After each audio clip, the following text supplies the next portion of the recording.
Hello everyone, and welcome back to Smogon U. This is Gold Mason, this time joined by Elodin, a Black-White Council member and Black-White enthusiast, here to talk today about the Finchinator dice game. Elodin, can you tell us a little bit about yourself? Yeah, for sure. It's a pleasure to be here for the first time. At most, I don't know if most of you know me, but I started playing Pokemon. It was a while ago, actually. It's been almost 13 years playing because I started in 2012. And then, all these years playing all these team tournaments, Black-White has been the tier that I've always been most involved with. So, I've always been involved in SPL, World Cup, playing mostly Classic Gens. And we're going to take a look at this game from these two legends of the game, and Finchinator and Dice, really. Yeah, they're quite well known within the community. Finchinator, not just known for Black and White, but also known for being the OU current gen tier leader, as well as a general poster boy for Smogon. And then Dice, generally considered one of the legends of the game, not only in BW, but also in ADV, a little bit in DPP. So I'm personally very excited to get into these games and see how they play.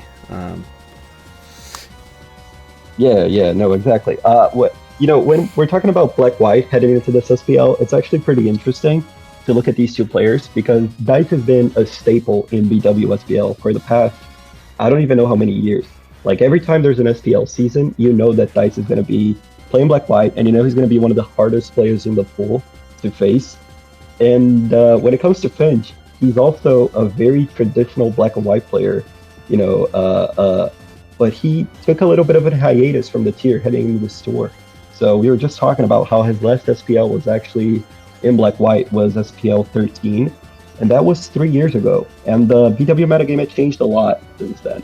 And by a lot, I mean probably the old generation that actually changed the most since then, because there was a ban on the gems, which were a super strong item in the tier. You can't even say it was metagame defining because it went beyond that. It was an item so strong that it made certain Pokemon completely change their viability, and certain playstyles become even better than they actually were. And so that was allowed back when Finch last played. Finch actually played in a time when Baton Pass was still available. I remember that because he was one of the players who used Baton Pass, won his SPL game in week 1 versus Dice, actually, and then immediately posted a policy review thread saying, we have to ban Baton Pass, we have to do something about it. And then also Cloyster was in the tier, so it's a tier that went through many changes, and Finchinator, as part of the council, and Dice as part of the council, they were there for all these changes, but it's interesting to see what Finch is going to bring to the table this season, considering just that he hasn't played it on the SPL stage for a little while. And speaking of Dice, we have a player who's been around playing this tier in SPL for many years, and his creativity just doesn't seem to stop ever.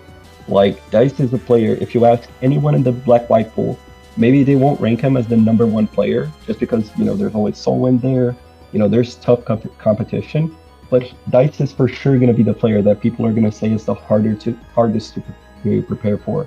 Just because, his creativity and the builder, and the way he plays his matches with his teams is so unique that, this is definitely one of the highlights of the regular season. So you can even see it from preview already, I guess, because if you look at these two teams, they're very unusual from what you're expecting with traditional BW SPL matches.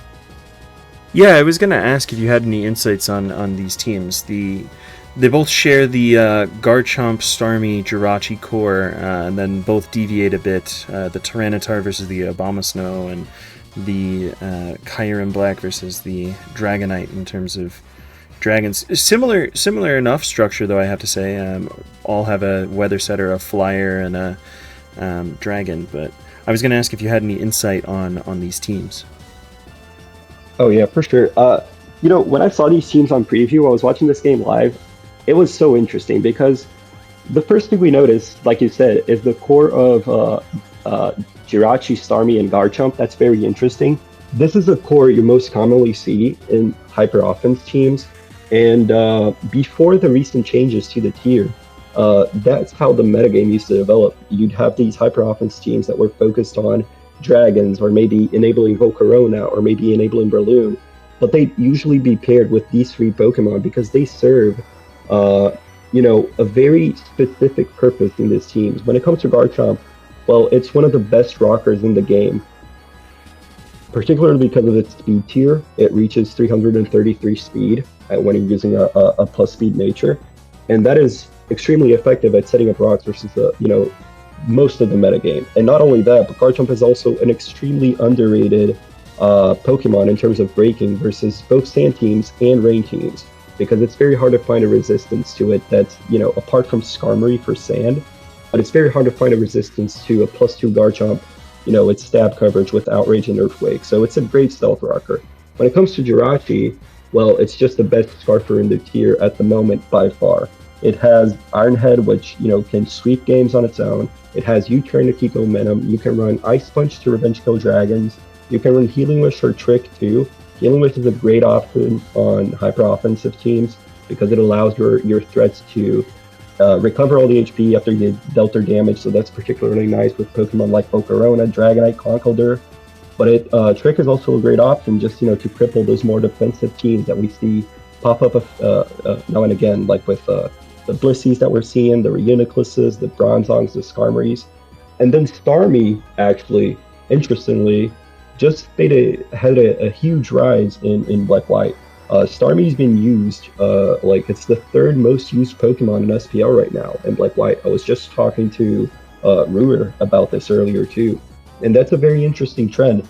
Personally, I think it is because Starmie is very effective, not only on hyper offense, but effective at spinning. When it comes to the BW tier, you'll see that spikes are a very metagame defining aspect of it. And so the traditional Black-White Sand teams, they usually run Skarmory, Ferrothorn, paired with a Magic Guard, Psychic type like Alakazam or Reuniclus, to wear down your opponent via passive damage from Sand and Spike.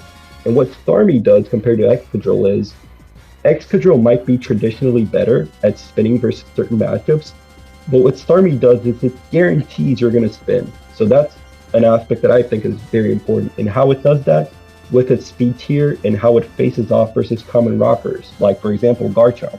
So Garchomp is a very good stealth rocker in the tier, like we were covering, but it's good versus Excadrill because it outspeeds it and threatens a one-hit KO with Earthquake. It's not that good versus Starmie because Starmie is faster. It threatens a one-hit KO on you with Ice Beam, and it has traditionally ran Air Balloon for the ground immunity. So right off the bat, these are some very interesting aspects that we can see on both teams. And then they're shifting their structures apart with the weather choices that they're making, right? So Dice is running a Hail team that from preview, you can already tell is a more offensive-oriented team. It has Abomasnow, has Gyarados, and has Kyurem-Black. Those three Pokemon are weak to rocks, but they're also extremely strong Pokemon. Abomasnows on these teams, they traditionally run Focus Sash with like 4 attack, so their coverage is really nice. When you have a Kyurem-Black on this, it could be Choice Bandit, it could be Choice Scarf. And Gyarados, traditionally a sweeper with leftovers, also a very dangerous Pokemon. You rarely see it, but a very good unorthodox choice. The typical, I don't want to say typical because with Dice, it never really is, but it's a mod that you would expect from Dice, despite it not being the most commonly used. And with Finch, interestingly, he has a Sand team, and Sand and Black White you usually associate with fights and the Magic Guard mods, like I was saying. But he took the Sand team and he said, I'm going to make a Sand. I'm going to make a Sand hyper offense in a way. And then he has the Tyranitar, the Dragonite, and the Landorstarian, which are all adding to this element of the offensive playstyle. So, what's interesting about Finch's team, in my opinion, is he masked its sets really well from preview. It's very hard to tell what you're expecting from Finch's team. The Jirachi could be Scarf, the Tyranitar could be Scarf, the T-Tar could be a Sash lead with maybe Stealth Rock and like coverage options. The Garchomp could be the Stealth Rocker, the Landorus could be, so like it's really hard to tell from preview what Finch's team wants to do. And I think that works really well in his favor in this match too. So yeah, I think that's I went a little spoke a little bit too much maybe about the teams, but I do think they're telling a story of how the metagame of Black White is progressing in this tournament, which I personally find pretty interesting. Absolutely. I'm really excited to get into the game and see how that pans out. I'm especially interested. You mentioned the sand core from Finchinator. To me, at least, the existence of Dragonite on the team feels a little counterintuitive to that. But I understand that Tyranitar is probably also there to help with the rain matchup, if I had to guess. Yeah, yeah, no, for sure. I think bringing Tyranitar, this type of offensive team from Finch makes sense to me in a versus a player like Dice, particularly because you can expect Dice to bring an Abomasnow. Like, not, and I don't mean Abomasnow specifically, but like you said, it's also good versus rain. You don't want to when you're using weatherless hyper offense in BW, it's kind of hard to deal with weather in general, just because uh, these teams tend to be better versus sand compared to any other weather. But when you're facing a player like Dice, it's so hard to predict whether he's going to bring, you know, an Abomasnow team with hail, a Polito team, a rain team, a Hippowdon stand team, which would also be hard. Maybe even Sun, because he's that creative of a player that he can make all these playstyles effective. So I think it's a really smart choice from Finch to just bring the team with Tyranitar, because then right from preview you can say, yo, okay, so I'm facing a hail team here. Uh, at least I have my T-Tar, and that way I can guarantee that I'll have the weather in check, right? I won't let a random threat under hail go out of control. Like, for example, maybe a sub Kyurem, maybe a Uniclus. It's a good call from him, in my opinion, to adapt the hyper offense play style, but add a mod that can help you control the weather in that sense right off the get go. And when it comes to D-Knight, it is not a traditional option in sand. We've seen it a few times, particularly players from the past. They used to run it. There's a cool thing with T-Tar and D-Knight, which they actually synergize decently enough with T-Tar being able to, maybe pursue trap something like Latios, Scarf Latios, or Alakazam, and that helps D-Knight. You don't have to worry about that mon revenge killing you later. Or maybe when it comes to Alakazam, you can at least break its sash so it doesn't HP ice you later, and then you can kill it with extreme speed at +1. So they synergize well in that term. And D-Knight is also a pretty decent check to, Elio. Like, it's hard to find a solid water resist in sand teams. And as you can see here, the D-Knight and the Starmie, they work in conjunction as the water resist for this team, because other than those two, like, this is a team that could easily get overwhelmed by a Keldeo rain team, for example. So D-Knight also functions as a quality water resist versus rain teams. So I think overall the team synergizes pretty well. Absolutely. Let's hop into the game and Yeah. and see how this plays out. I'm really excited. Thank you so much for the answer to my question, by the way. I was Yeah, intensely for curious. So let's see how it goes. Yeah. And of course, we've got SPL mode. Yeah. So turn one, right off the bat, I find it interesting that Finch opts to lead Langrestarian, and he reveals that it's Choice Scarf.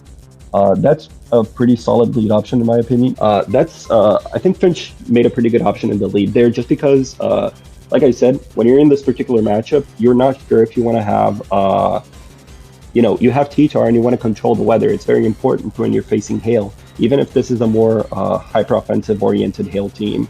And then it's likely that this T-Tar is going to be faster than the Abomasnow, just because of their speed tiers. So if Dice leads Abomasnow, he can control the weather right off the bat. But if Finch leads T-Tar, for example, he's in a pretty disadvantageous position, because Dice is going to have the weather control. He's going to have momentum with a Pokemon that can potentially maybe grab a kill or something. It's hard to switch into. So Finch just makes the safe option to lead with the Langrestarian, which in my opinion is the correct call. You're covering basically everything. Since he revealed the Choice Scarf, you know that it's going to probably be able to outspeed any of the Mons. It's not threatened by the Abomasnow, because you can just U-turn out of it into maybe Jirachi, maybe your T-Tar, and then you get Sand Up. So I think it's just a very solid option as a lead. And then Dice just leads with a Garchomp, which, we're assuming it's going to be its rocker. When it comes to Dice's team, the sets are a little bit more telegraphed from preview. But it's also a solid option, because if you look at Finch's team, he doesn't really have an excellent switch in a guard chomp. He has ways to pivot around it, maybe with Balloon Starmie, maybe with Landorus Intimidate, but it's not a team that can easily switch into a guard chomp, you know? So yeah, I think those are both solid leads from Finch and Dice here. And yeah, so right off the bat, Finch just goes for the U-turn on turn 1. And as we expect, Dice is just going to set up the rocks. Finch immediately goes to Starmie, that makes sense. You just want to be able to alleviate the pressure of whatever the chomp's going to do. Maybe it's going to SD, maybe it's going to SR. Starmie covers both those options like we were talking about in preview. That it's faster than chomp, so you can just come in and threaten them with an Ice Beam. It's basically forced out right now. And yeah, Finch has a few options. He can either go for the attacking move or he can Rapid Spin. Rapid Spin makes more sense to me because the guard temps have -1, so even if it attacks you, it's very unlikely that it will. It's not going to kill you. It's going to be locked into Outrage. It's going to, you know, die the turn after.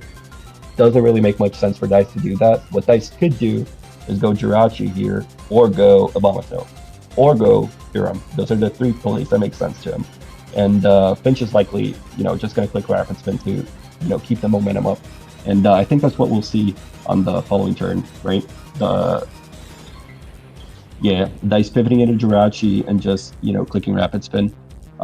This, you know, is not necessarily interesting, but like I said, Dice had 2 other pivot options. He could go Abomasnow, he could go Kyurem. The fact that he chooses to go Jirachi, in my opinion, is interesting, just because Jirachi is not really, out of the 3 Mons, it's the one that's going to be pressuring the least. He doesn't want to go into Abomasnow, likely because he doesn't want to get its Focus Sash broken, and also because maybe he doesn't know if the Starmie has an HP Fire. That could be a possibility. He doesn't go into Kyurem. That's more interesting to me. Maybe it's telling that this Kyurem set cannot touch some of Finchinator's team's Mon so well. Maybe he can't touch the Jirachi very well. But yeah, Dice is just playing the field right now, going into the Jirachi, and he reveals no item, which, you know, is also telling of likely that it's going to be a Scarfarachi, which he's going to reveal. I don't even know if he's going to reveal, but he's going to show U-turn, so it's very likely going to be a Scarfarachi, which is also what we were talking about in preview, right? The Scarfarachi is such a common trend in these more offensive teams. So, yeah, I think that's what we're going to see in the following turn. Yeah, and this Scarfarachi is also really nice for that speed control against Starmie. I like that a lot. So yeah, for sure.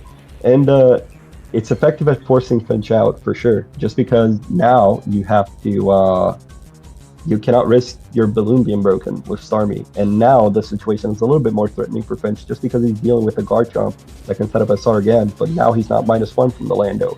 He has the regular attack. So yeah. And I think this is going to loop for a little bit until the players, you know, kind of find their footing in this match, right? Yeah, and one other thing to note on this turn is that Jirachi does show that it, for Finchinator's side, that it has leftovers, which is not the Scarfarachi that Dice has, which is kind of interesting. So, but yeah, we are going to see Starmie come back in here, and then the Garchomp does go for the Stealth Rock again. And like you said, this loops for a little while as they Yeah. Small so chip. It's going to loop for a little bit, and yeah, and as you can see, this is not really great for Finch right now because he's getting pressured, right? You know, this loop he's doing 1% damage to the Jirachi with the Rapid Spins, but then when it comes to Dice, he's actually getting the U-turn chip, and right here he makes the call to Ice Punch, and he's getting HP back with the leftovers, so it's a more offensive-oriented Jirachi, which is pretty interesting. And yeah, maybe if the call went through and Dice actually clicked SR, then he would have gotten a lot of damage on the Chomp already right off the bat. Would have been nice. Dice just makes the pivot play, but this also works in Finch's favor because now he's in a position where he can pressure with the Jirachi with no hazards up on his side. So you can choose your attacking move here. Presumably this is a 4-attack Jirachi, and Dice really doesn't have any switch-ins. So he has to find a way to pivot around it, and it's not going to be easy at all. And I think that's what we'll see in the following turns, right? Yeah, so the U-turn out, which is expected, and then the Gyarados comes in, and the Ice Punch freeze. Oh, that's Yeah. unfortunate. Yeah, that's pretty unfortunate, but uh, we'll see. The Gyarados reveals no leftovers, which I find pretty interesting. I'm curious to know what this Gyarados set is. Maybe an item that turns natural gift into a fire move for Ferrothorn, something around those lines. But yeah, not a Lumberry because it remains frozen, right? But yeah, that was a lucky turn from Finch, but he was in a good position, I think, with this Jirachi regardless. So Dice probably just went to Gyarados trying to pivot, get an Intimidate off, and then maybe go back to his Jirachi, or maybe go to Garchomp on a predicted move. The freeze really sets him back, though. Makes the game really hard. Yeah, it definitely does, and especially after this next turn where Jirachi thunders and immediately Yeah, obliterates the Gyarados. yeah. It's a tricky turn for Dice because you don't want to switch in and risk one of your mons into one of Jurassic's coverage options, but at the same time, and you want to thaw, right? Thawing is very important in this matchup. But at the same time, these Jirachis, they usually run the classic Bolt Beam coverage, right? So yeah, it's just an unfortunate uh, sequence of events there for Dice, but still doable. Like it's still probably manageable to come back from the situation. And yeah, Yeah, we'll see if he can do it here. We're going to see the Garchomp come back in. Probably expect the Starmie to, come right back in, and the rocks to go back up. yeah, and then exactly, it goes back to that loop that we were talking about, right? Where the Garchomp's going to set up rocks, and then you're going to spin with the Starmie, and then you're going to go back into your Jirachi for the U-turn. And I think Finch could already tell that this was something that was setting him, like this was a net negative trade, because he made the Ice Punch play earlier, right? And as we see here, he's in that same situation again, right? He made that play before, and now he's in this position another time where Dice has the alternative to maybe not SR, maybe he can AQ. But if you look at it from Dice's perspective, if he clicks EQ and Finch just goes into Landorus T or goes into Starmie, you're so far behind already. Your Gyarados was just frozen and died to Thunder. You're getting chipped on your Mons, on your Garchomp, on your Jirachi. You need a way to pressure. So the best way for him to do that is just maintaining this loop where he's chipping down the Jirachi. But and Finch realizes this. He knows that if I allow this to happen, then eventually my Jirachi is going to get worn down, and maybe his Kyurem is going to be a little bit too hard to handle. Maybe his Jirachi is going to be hard to handle. So he makes the Ice Punch play here, which is pretty aggressive, but he makes it again. And yeah, it makes sense. And here is a key turn because it reveals that Dice, like we were saying, he likes to run unorthodox sets. Well, he's running an Adamant Garchomp. And now, this is an interesting choice. I've seen people run Adamant Garchomp in the past. Adamant Garchomp, choice Modest Latios sometimes, Modest Keldeo. You're sacrificing a lot though. And, particularly for Chomp, one thing it does when it runs Adamant, you're still hitting 303 speed, so you're outspeeding Jolly Excadrill. And like we said, the metagame trend is not even pointing at Excadrill as the most common spinner right now. It's pointing at Starmie. So, it makes sense on paper that you'd want maybe the extra damage on something like Starmie, for example. And you're still outspeeding Excadrill, and you're going to get outspent by Starmie anyway. So you might as well just run Adamant, right? But when we're looking at this matchup, you can see how important Jolly is, just because look at how threatening this Jirachi is. Like this single turn pretty much decided the game, just because Dice's team doesn't really have a way to kill the Jirachi effectively. And this reveal that the Garchomp was Adamant is just pretty much decides the game for Finch, just because he's going to be able to keep pressuring with the Jirachi with no drawback now. He can, the Garchomp is dead. Well, not dead. It's at 2%, but it's dead to any move. And Finch is not forced out anymore by it, like he was just the turn before. So, yeah, it's a pretty classic way of how maybe creativity in the builder can sometimes hinder your match. Like this is just unfortunate. Maybe in another game we'd see this adamant Garchomp just like SD and then get a KO that it wasn't supposed to get if it was Jolly, but particularly here it really, really backfired for Dice, and it's just, unfortunate for him, but that's how it turned out.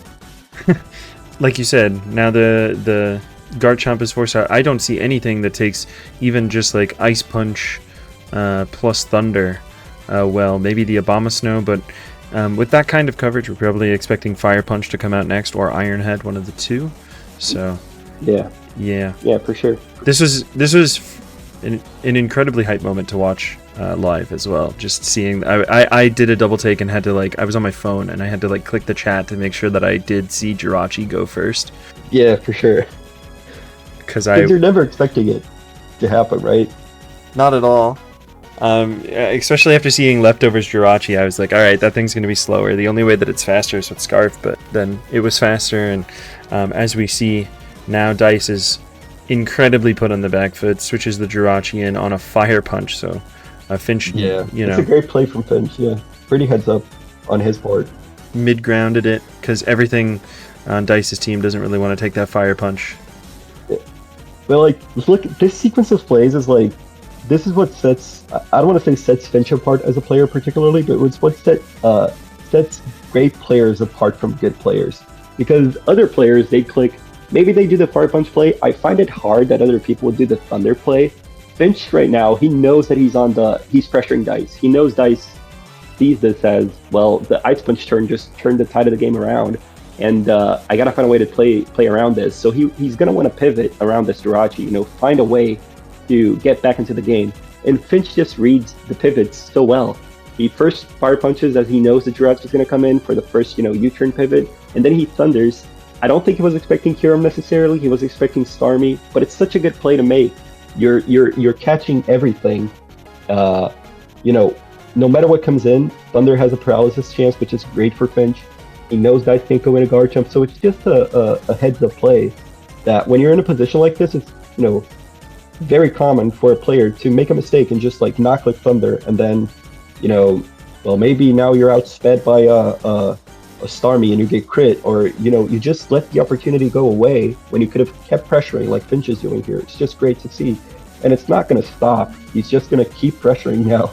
He's going to pressure with the 4 attack set that we were talking about, and like we said, that turn really sealed the game. So Iron Head flinched, odds in his favor there, and we're not even going to be able to tell what the Kyurem set was.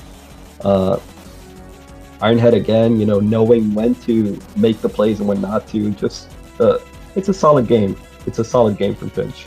Luck was on his side for sure, but I think he went into this with a good prep on his team, and he just played it well. You cannot argue against that, in my opinion.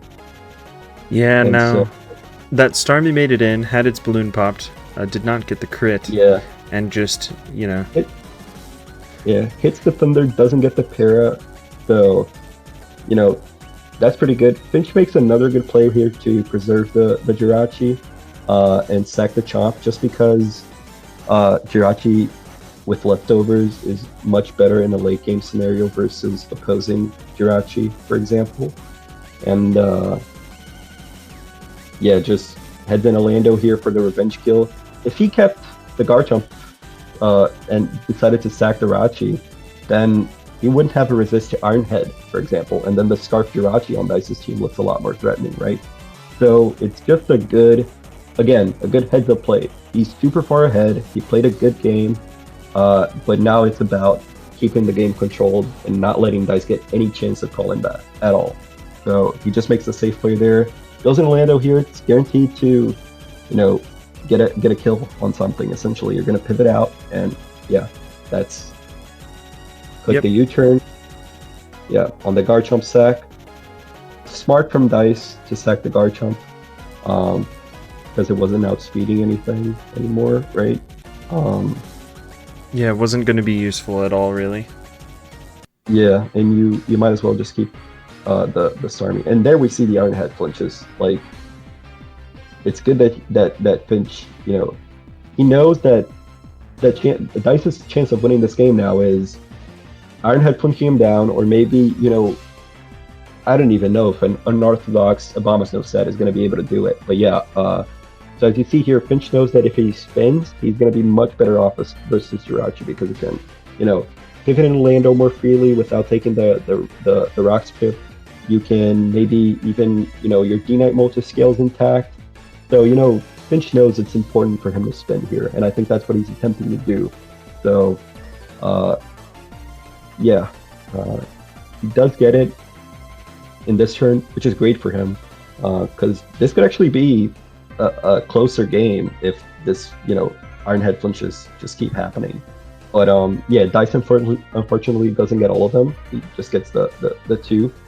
But yeah, it works out in Finch's favor at the end. He can just sack the Starmie here and proceed with this game plan of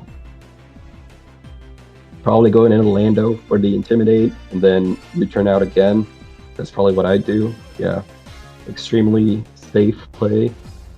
And that's going to go to Kyurem, so now you have another way back into your Jirachi for leftovers, and you can get another kill. Actually, he goes into Tyranitar, which is, interesting, but yeah. I think maybe he does this just because Tyranitar is probably his rocker, so maybe he wants to set up Stealth Rock. That would also make sense. And, just keep pressuring that way, just an alternative form of pressuring, I guess. Yeah, the game is in his favor so much, it's hard to mess up from this point. Absolutely, and it does kind of make sense to put that Jirachi on a clock. Yeah. So we'll see that here shortly.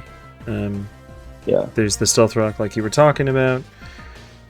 Yeah, exactly. Breaks the Abomasnow Sash. That play makes sense, yeah. And interestingly, the T-Tar takes a lot of damage from Ice Beam.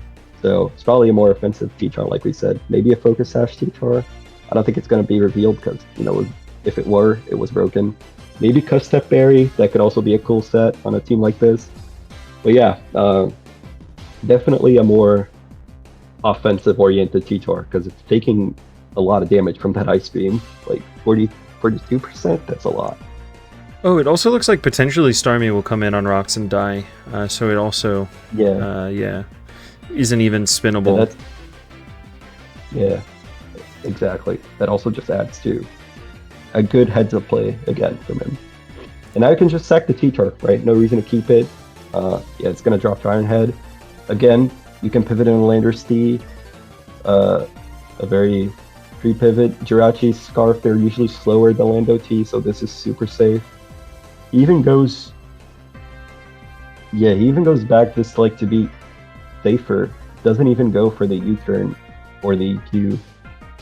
And now he's going to eventually break through. The Ironhead's not doing enough. Dice, did not get lucky this game at all, in my opinion. If he got a little bit more with the Ironheads versus the Starmie, maybe he had a chance, or maybe if he didn't get the Ice Punch Freeze to pivot around the Jirachi a little bit. But yeah, it's just a tough one for him. And Abomasnow's going to come in here. Might survive the Fire Punch, especially if it's like Akka, but it's not. And no shot. Yeah, it just probably a very heavily attack invested Jirachi too from Finch. So yeah, I think this is honestly a clean game from both of them. What we talked about in preview about the trends of the metagame, it's interesting to see these teams with hail and sand with no magic guard, no spikes, more offensive oriented with Starmie. You saw how pivotal both of these Jirachis and Starmies were in these teams, and I think it's a cool trend that we're seeing in the BW metagame. It offers us some more offensive oriented teams, which is always nice to see, right? Yeah, absolutely. That was just a treat to watch. I love how creative Finch got in the builder this week with the 4 attacks Jirachi, and pulled it off pretty flawlessly. it was very funny to see that some of his Pokemon just didn't really do much. The Garchomp obviously was used as a sack. The Tyranitar put up Stealth Rocks and then was used as a sack. So Finch really put on the pressure, and a little fortune, but yeah, the Dragonite didn't even come out. Like, that's how dominant he was. And I mean, if we're talking about a good set and how important preparation is heading into a match, this Jirachi is the most perfect Jirachi set that he could possibly ask for in this matchup. You're hitting everything super effectively. You're hitting the Gyarados with the Thunder. You're outspeeding the Garchomp. Like, this was perfect for him. You have leftovers for the Hail. Like, it's just, absolutely perfect. You cannot ask for a better Jirachi set. But he really, put it to work, like we said. Made all the right plays. Knew when to pull the triggers. Like, that Ice Punch play is not an easy play to make. A lot of other SPL players would not make that play. And also just, keeping the pressure up, not letting the pressure down at any moment. Like, even when, setting up Stealth Rocks with T-Tor, just, a very heads-up game from Finch. And like we said, a little bit unfortunate for Dice. He did not have a very good matchup, and he did get a little bit, he was hurt by his choice in the builder to go with the Adamant Garchomp. But, that's how SPL goes sometimes. You gotta take risks, and sometimes they're going to work out. Since it's a best of one, it's hard to know, if they're always going to work out for you. But when it comes to him, I think he's traditionally shown us that he can get positive records by coming up with stuff like this. So yeah, I look forward to see what he's going to come up with this week when I'm facing him. Yeah, same. I will be excited to watch that match. Yeah. Should be a good one, I hope. Yeah, well, thank you so much for joining me, elodin. It was a pleasure to have you on.